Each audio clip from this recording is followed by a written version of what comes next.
The Rams wanted to trade for this quarterback really bad, and should they draft this elite tight end prospect? That's coming up next here on Locked On Rams. You are Locked On Rams, your daily Los Angeles Rams podcast. Part of the Locked On Podcast Network, your team every day.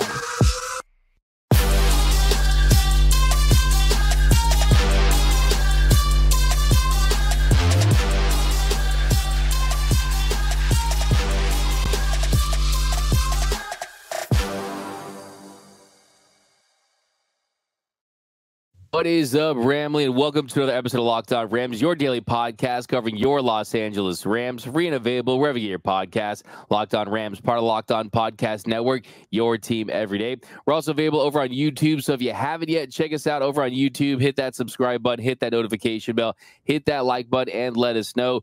Do you want to see the Rams consider drafting Brock Bowers with their first-round pick tight end out of Georgia? I want all your takes on that one. My name is Doug McCain. You can follow me on X and Instagram at DMAC_LA. I've been covering LA sports for over a decade, 24/7 Sports, SI, Dodgers Nation, the Rams 4 Locked On. And as always, I'm joined by the Rams pre-half and post-game show host for the Rams flagship radio station, ESPN 710 LA. He just finished his 8th season covering your Los Angeles Rams, the People's Champ, Mr. Travis Rogers. You can follow him on X at Travis Rogers. And on today's episode, did the Rams really want this quarterback that was traded to the Seattle Seahawks? We continue our season in review of 2023. What did we learn from the Rams' 24-17 Week 7 loss to the Pittsburgh Steelers? And should the Rams go after this elite tight end in the first round? That's coming up. But first, this episode of Locked On Rams is brought to you by Gametime. Download the Gametime app, create an account, and use code LOCKEDONNFL for $20 off your first purchase. All right, Travis, we're going to get into this one. A little rumor here. There was a report that the Rams wanted Sam Howell badly, and that is a quote from Mike Garofalo of the NFL Network. He said that the Rams wanted Sam Howell badly before he was traded to the Seattle Seahawks, and the Seahawks outbid the Rams for Howell. They end up sending a 5th-round pick to the Commanders for Howell, a 4th-rounder and a 6th-rounder. So there's no guarantees that they want it badly, but I mean, I don't think they would, if they would come out a pick swap there for the Rams. I don't know. I push back on this a little bit. Yeah, I mean, sure, maybe they wanted him, but if they wanted him badly, it doesn't seem that the price that the Seattle Seahawks put up was prohibitive. It doesn't seem like that's something that you just couldn't get to get done. So I wonder exactly how badly they wanted him in the first place. I would also talk about, having Howell and Garoppolo, which of those two players is a better player? And to me, it's really not even debatable. I think that Jimmy G, and I had this conversation on my radio show yesterday, I think I'm a little higher on Jimmy Garoppolo than a lot of other people are, but I think he's a pretty good player. I think he's a fantastic option as a second quarterback. Sam Howell, who knows? When you've been in an environment like Washington for as long as he was, and you just, it's really hard to kind of parse what he is and what he is not doing well or not doing well. But I think the Rams have their quarterback room in a really good spot right now. I don't know how much better it would be with Sam Howell. I like Jimmy G in that spot.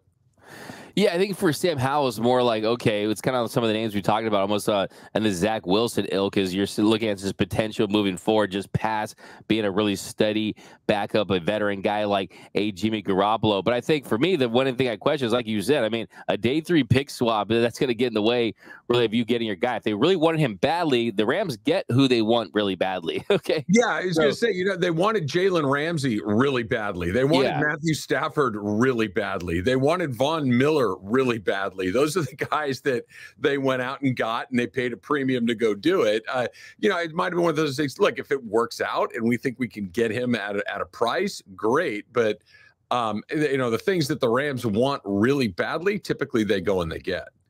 Absolutely, 100%. Honestly, you see the potential with him. I mean, we saw him firsthand. I mean, he started 17 games with the Commanders, did lead the NFL with 612 pass attempts, 21 interceptions, 21 touchdown passes, 63.4 completion percentage. But yeah, the turnovers were an issue, but he's still just 23 years old. So I don't think that I doubt that there was any interest there. I just doubt that the Rams were sitting there saying, "Oh, Sam Howell's the guy. We got to go out there and get Sam Howell. He's going to change the franchise, Sam Howell." So I don't necessarily believe that, but it does speak to the Rams' approach. I think when you look at just really looking well beyond just next year for a successor to Matthew Stafford. I think it really proves that this team is always going to be opportunistic, and they're going to go and look for that next guy. I don't think it's something that they might necessarily draft, right? I think it's something they're going to acquire outside of that, take advantage of a high ceiling, high upside, almost reclamation project, and see if they can be that guy in a couple years under their system and kind of develop them into the mold they want to do it. Yeah, there's a couple of different ways to go about finding your quarterback of the future. That is, go get one that already exists in the league, that's already been in a pretty good player. Those don't become available very often. The fact that the Rams were able to get Matthew Stafford the way that they were is pretty unusual. A player that good very rarely becomes available in the prime of their career. You usually do have to draft him. And I understand that there are, Brock Purdy, and certainly Tom Brady's a great example of this guy, guys that go deeper in the draft, Russell Wilson, a third rounder, all these things. Fact of the matter is, to get one of the really good ones, you almost have to draft them in the first round. That's because the guys that have the raw materials are usually taken in the first round. Here's the dirty little secret about this too. And it's not a well-kept secret. There's like 15 guys on the planet that are good at this. There's just not enough of them. And Sam Howell's not one of them.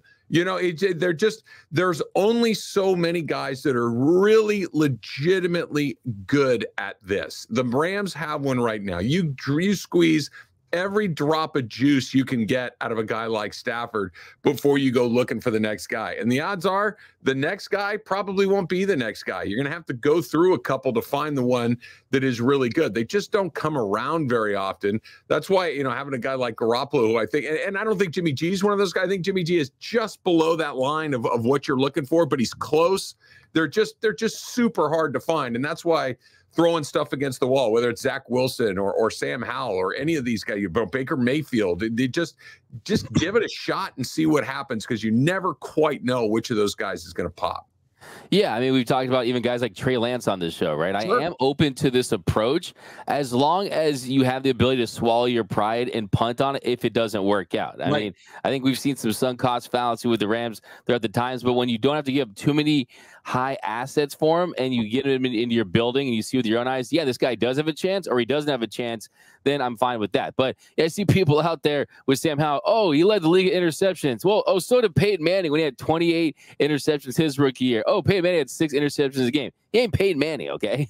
No, and look, this is what the Rams do really well. They'd rather shop in the part of the store where I know that Matthew Stafford's a pretty good player, right? That if we put him in a better environment in LA than in Detroit, how much better does he be? Well, he was better to the tune of a Super Bowl championship. They took the #1 overall pick. They moved up about halfway through the draft to go get Jared Goff. As it turns out, Jared Goff's a pretty darn good NFL quarterback. They're pretty good at identifying those guys.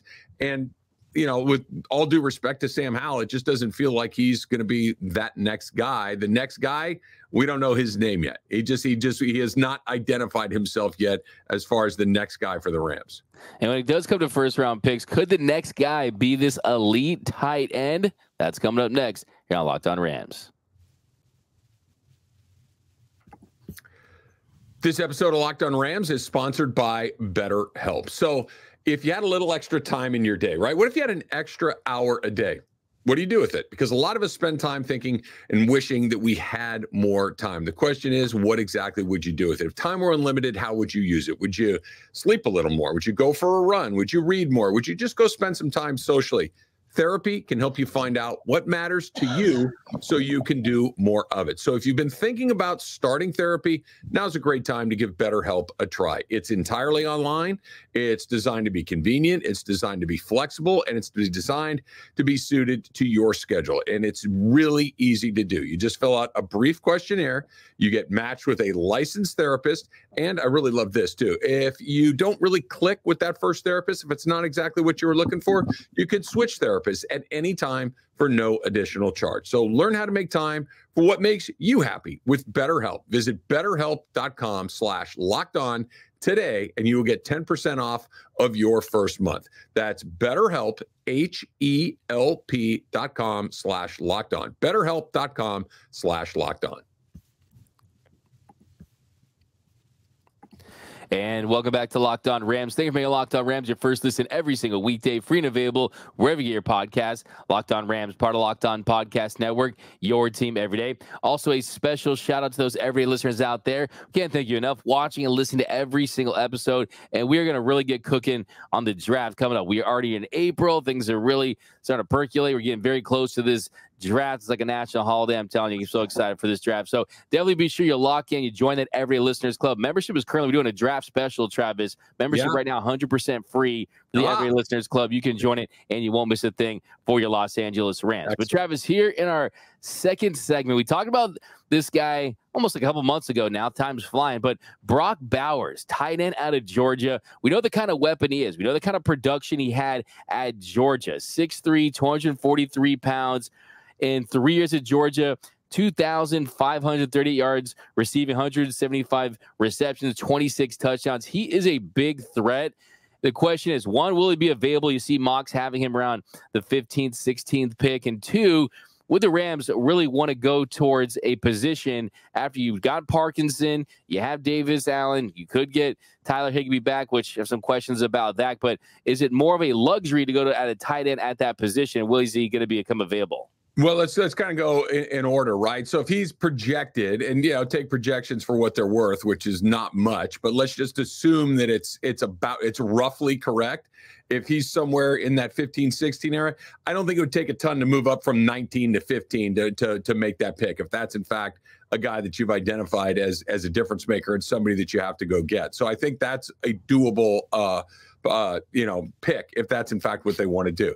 The other part is, though, think about who you're talking. You're talking about Parkinson. You're talking about Davis Allen. You're talking about, a Tyler Higbee who's got a lot of mile on his tires and who's coming back from a very significant injury in that Detroit Lions playoff game. None of those guys are whoa, right? They're NFL guys, and they've been able to perform at a certain level. Parkinson's more of a blocking back. Higbee's been kind of hit and miss in his career, and Allen's just getting started, but did show some moments here or there. Bowers is different. Bowers is a playmaker. Bowers is a skill position guy that is a difference maker potentially. Look, you know me. I love guys with pedigrees from big schools that have played in big games, and he has certainly done that. The Georgia program is as good as it gets. He looks to be big and fast and strong and a smart player and all of these sorts of things. So I'm intrigued by it for sure. I think that he is, like we were talking about the other day, maybe there aren't 32 first-round talents. I think he is one of them. He may be towards the back end of those first-round talents along the way. I put it this way: if they drafted him, I'd be pretty excited. I don't know if it's that's that number one area of need that they have, but if that's a guy that they decided that they've targeted, move up to get him. And we see a Rams offense that features a very productive wide receiver group, a highly productive quarterback, a very productive running back, and then you throw in a pass-catching, playmaking tight end.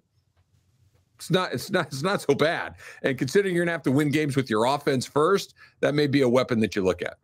Yeah, and I think there's a couple things in play, too. We know that this team showed interest in Mike Evans. This team has shown interest in adding another big playmaker. Could they do it with Brock Bowers in the draft? Because I think the question a lot of people have with Brock Bowers, is he a tight end? Is he a wide receiver? I think he is. He's a matchup nightmare, right? Yeah. That's what he is. This is someone who is a big-time playmaker. Usually don't use that phrase when referring to tight ends, right? You get tight ends, Sam Laporte types, gives you 10 touchdowns, make big catches. We're talking about someone that can absolutely stretch the field and make big plays. And we talk about a big splashy pick, this would be that. We talk about a name, he's almost a mythic player as far as just what he does and his uniqueness. So from that standpoint, I like it. And I think, too, when you look at where he fits into this Rams offense, we had Tyler Higbee. And Tyler Higbee, unfortunately, suffered the injury at the worst possible time, a severe injury. He signed that extension. But Higbee, he is more your wide tight end, right? And he's going to play a very important role when it comes to blocking and being a little more of a traditional type of tight end.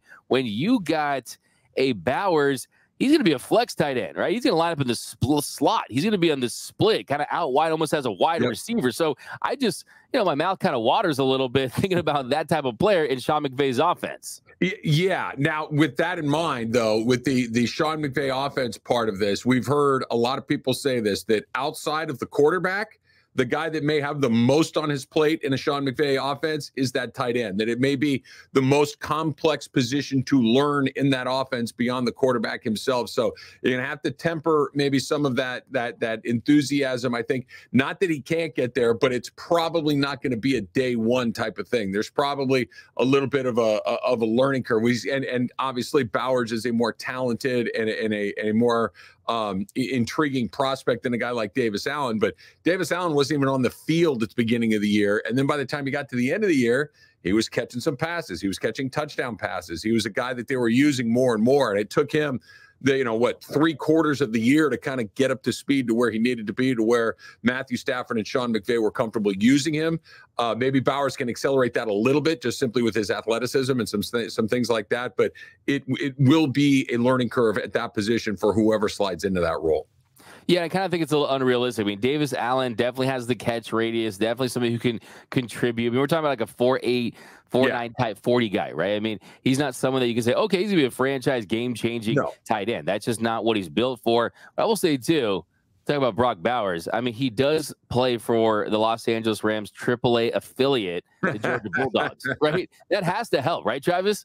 That's Les Snead likes his Bulldogs. There's no question about that. That they've dipped into that pool a lot, and they've had some success doing it. Look, I'll go back to my most fundamental rule of the draft. If you like him, go get him. If you don't, then just pick the guy that's at the top of your draft board, right? Like if you think, look, if we get Bauer, that guy's special. That guy's going to make our offense really sing, then make the move to do it. If you're like, look, if he's there, we'll take him. All right, fine, take him if he's at the top of your board. But take the best player, regardless of position, except for quarterback. So if he's at the top of your list, draft him. If not, take whoever is there. Yeah, I think it kind of depends, too. I mean, do they really like Byron Murphy, the second out of Texas? Do they really like Liatu Latu? Like, I mean, do they love them as far as guys they think are going to be game changers? Or do you go with their philosophy? You kind of go with some little splashy if you're going to go in the draft. You kind of go with some that could take this offense to a whole nother level. And you look at the ball control that you would have in Brock Bowers, that potential. I mean, that's a big physical receiving core. And that's a receiving core and offensive line and running back. Kyron Williams has the 6th highest odds to win the offensive player of the year. I mean, we talk about an offense that I don't know if it's goes greatest show on turf level point production, but I mean, they could go down as the least the top 3 offense in the NFL if you add another piece. Yeah, I don't know if it needs to be the greatest show on turf level, but if the Rams are going to be a playoff team again, if the Rams are going to make a run like we're all hoping that they do, they're going to have to do it with their offense. It's going to have to be led offensively, because I just don't see the talent on the other side of the ball to be a defensive first team to win games 17-14,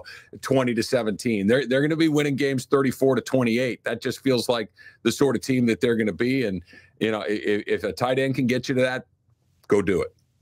Hey, it could be the greatest show on field turf, okay? On SoFi Stadium. But coming up next, we're going to continue our 2023 season in review. And what do we learn from those games? They can teach us about the 2024 Rams and what they should be doing. That's coming up next here on Locked On Rams.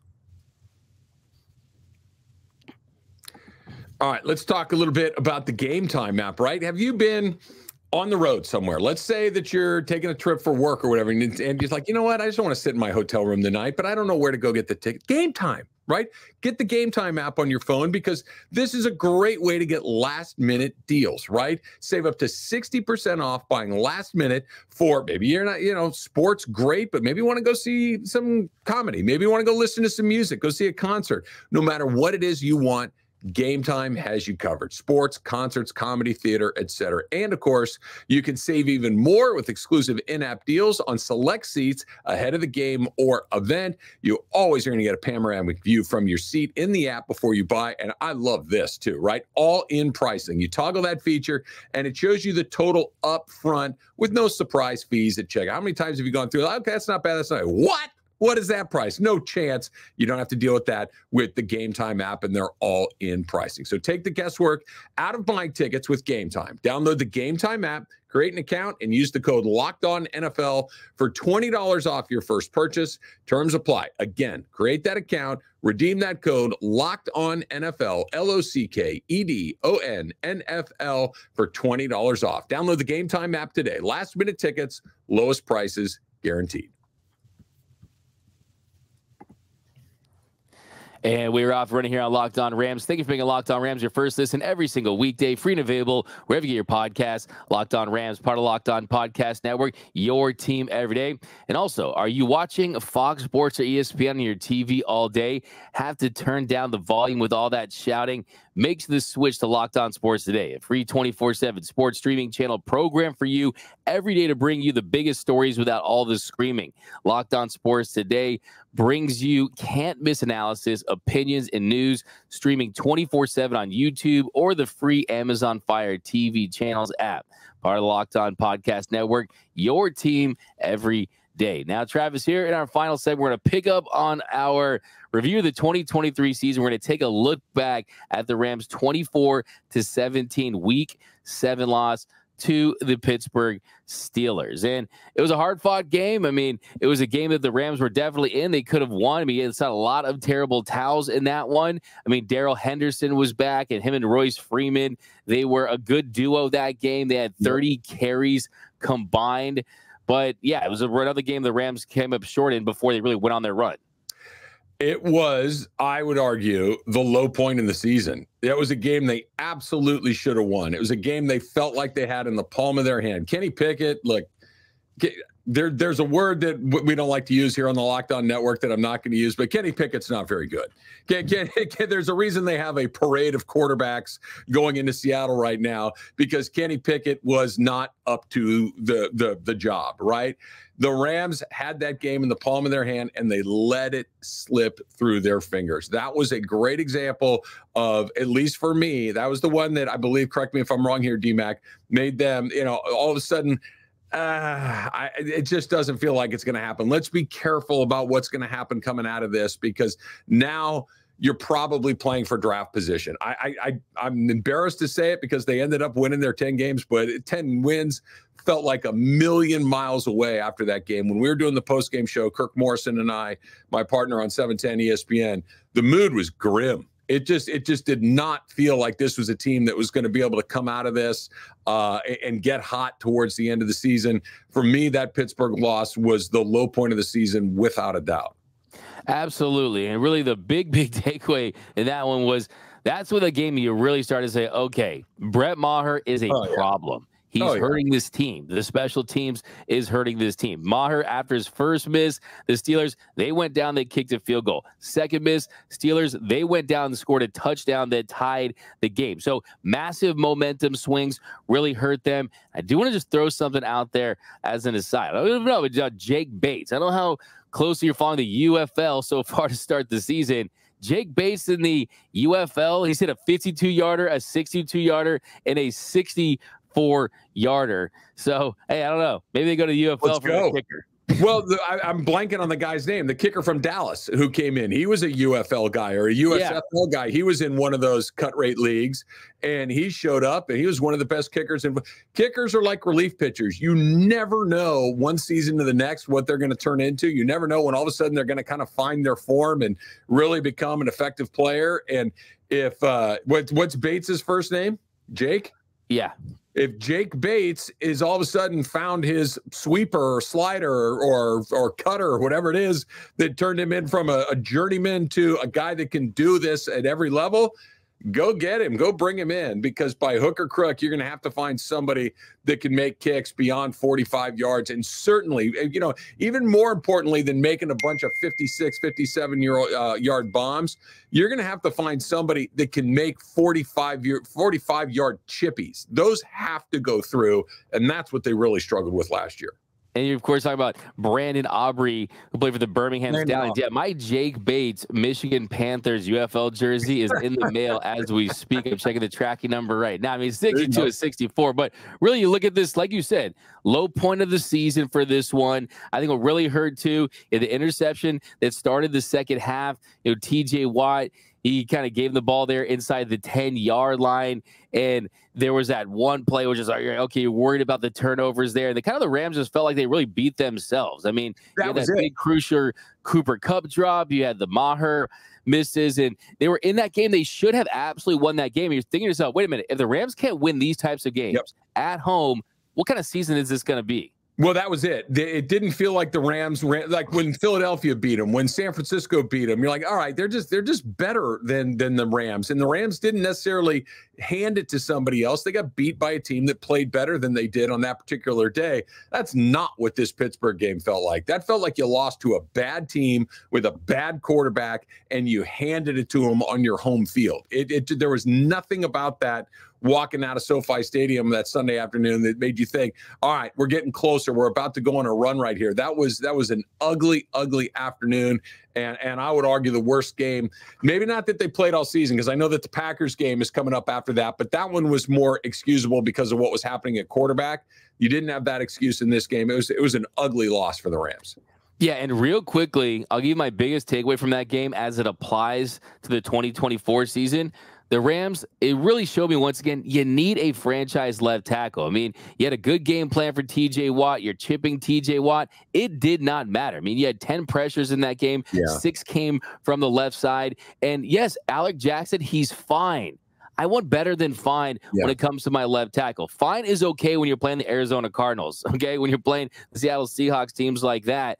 When you're playing elite fronts with elite players, that's when you get exposed. So I'm still waiting. And you don't have your left tackle, you're left out. I'm still waiting for that next franchise left tackle for the Rams. The one thing that I'll throw in there, and I agree with you. I agree with what you're saying. TJ Watt's gonna make a lot of people look bad.